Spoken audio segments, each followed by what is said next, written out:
Hello, good morning!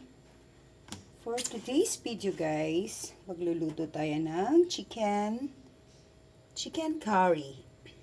So ayan, prepared na po siya lahat. Carrots and patatas. Ito yung main ingredients is chicken. Meron tayong sibuyas, bawang, luya, curry powder, and then si Coco Mama fresh gata. Sabi nila guys is masarap tong gamitin. First time ko kasi siyang gamitin. Kasi wala na akong time maggata. Yan. So first, again, preheat natin yung ating kawali.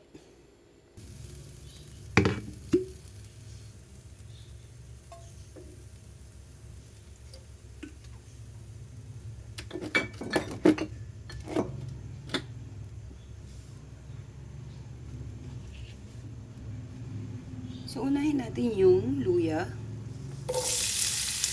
So, importante po kasi yung luya is, makikita nyo yung texture niya is medyo makapal. Kaya nagiging brown or lumiliit para lumabas yung kanyang katas. And then, remember guys, for chicken curry, dapat mas marami yung luya. Importante kasi na huwag tipirin sa mga condiments niya like sibuyas, bawang, and luya. So, yun po. Okay, at this point in time, pwede na natin ilagay yung, sabihin na natin yung sibuyas, bawang. So, ma-add pa din yung pagiging brown niya dyan. Yung luya para sabay-sabay sila. Makahabol si sibuyas at bawang. Tips lang guys po So, based on my experience, kasi lahat ng gamit ko is non-stick. So, si non-stick, very matagal siya maluto. Compare dun sa mga talagang normal kawali or kasirola natin, yung mga stainless. Doon kasi mabilis maluto yung mantika, mabilis maluto yung mga sibuyas, bawang, ganon. Same din naman yung aking kalan. Ay, kung paano, kung medium, kung high, kung low. So, ganon, syempre kailangan medium lang. So, na-compare ko lang po. Medyo matagal dito. Kasi maraming layer yan ng parang may pagka-cast iron. Yun lang po. So, better kung marami kayong lulutuin, mas maganda yung kawa or kawali na normal natin. So, this is for prito-prito, para lang hindi manikip. Okay. So, ayan po, yung kagaya ng sinasabi ko, nawalis ko na yung sala ko. Maganda lang sa kanya is magiging safe ka. Kasi, hindi mo kailangan masyadong tutukan. Yan po. Pwede na natin ilagay yung chicken.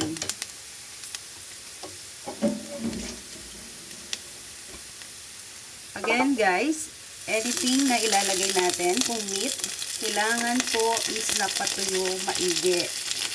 So, alam naman natin lahat ng karne, especially chicken, tinuturukan ng water. So, para hindi magsariwa or magtubig yung ating niluluto. So, ayan. Dito na siya. Tinodo ko na siya.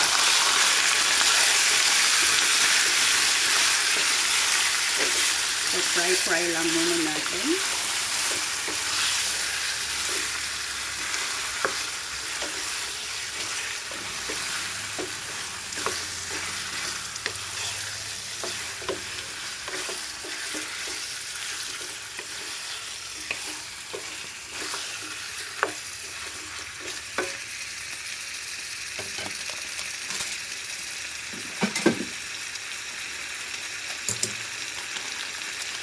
Lagyan na natin yung curry powder. Huwag masyadong damihan. Yan. Like this one. I think kinalahati ko siya. So, tansya-tansya lang. Then, this one. So, 5-in-1 na to. Yan lang yung nilalagay ko, guys. Bibili nito sa imported section ng supermarket. Lalagyan po natin siya ng, again, sesame oil. Yung patis, mamaya na tayo mag-add if ever kulang.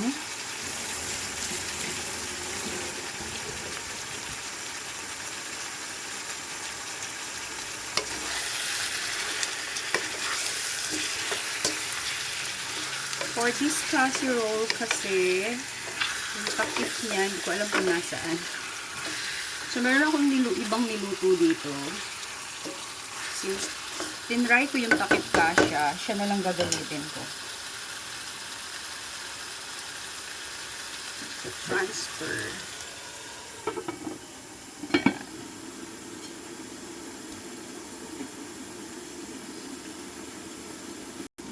Hindi ko nasabi kanina. So, kailangan ko pala ng bell pepper. So, another tip po, yung buto ng bell pepper, huwag nyong itapon. Kung meron kayong mga paso-paso or garden, pwede po kayong magtanim. Remember, napakataas ng gulay. Presyo ng gulay. Also, yung mga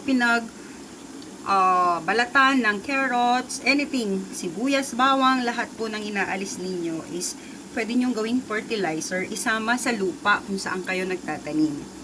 Yan lang, guys. Okay, we'll check.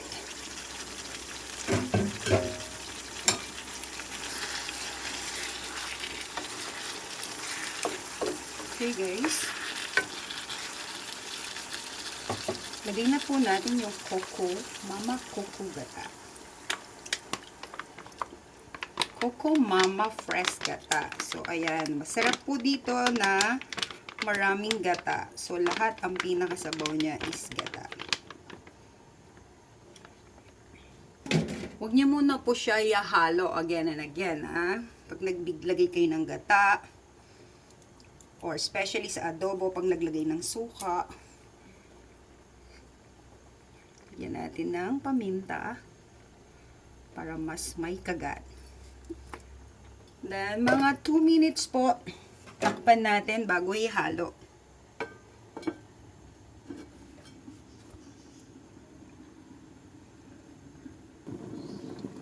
We'll check again. Wow. Smells good.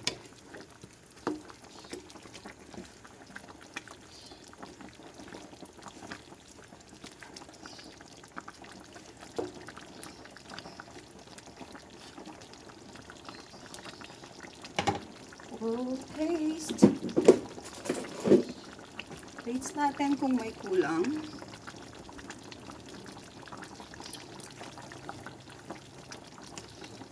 Okay.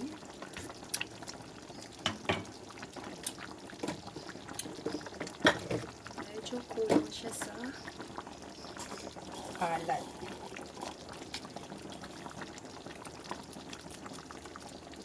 Yan, konti lang po. Then, adjust na lang later kung may kulang pa. Kasi matutuyo pa yan.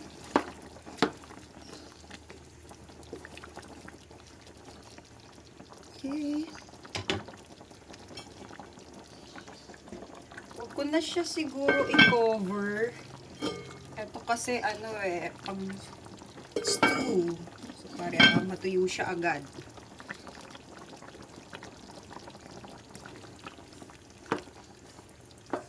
So, ako guys, ang pinaka ko dito is nilalagyan ko siya ng konting sugar para mabalance po yung alat tsaka yung lasa ng curry powder sa sugar. Later, maglalagay ako. So, hindi ko na siya tatakpan. Nalagyan ko na siya guys pala ng sugar. Then, ito is chili paste.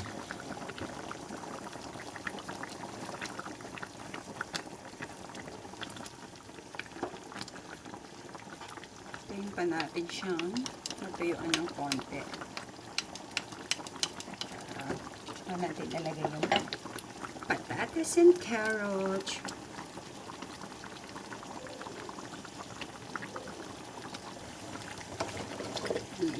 Lalagay ko na po pala yung ating carrots and patatas.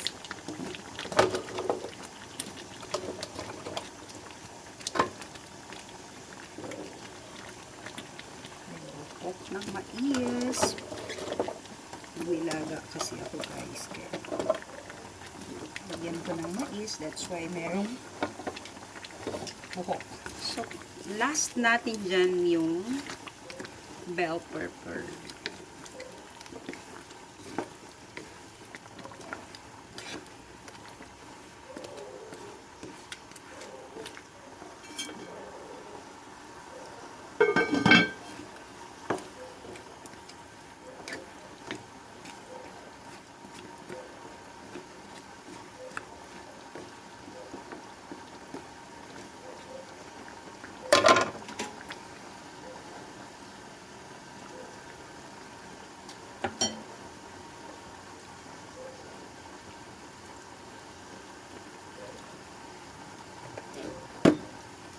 I will add fried garlic.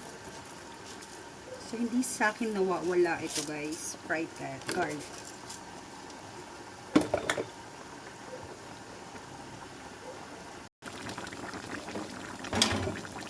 Lalagay na natin guys ang bell pepper.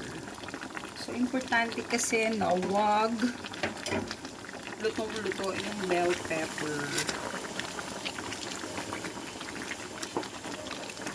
Para mas mabango siya.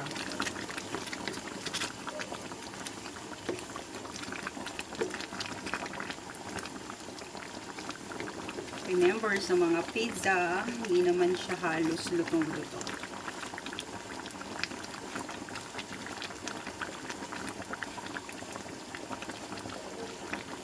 Ang bango guys, may kulay.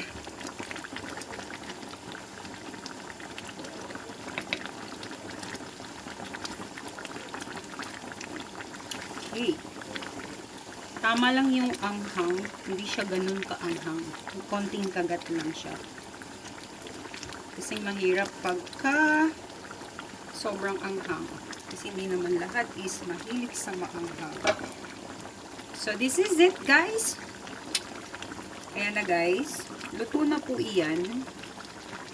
Para makapagluto ako ng other menu. So, mag-i-spaghetti tayo.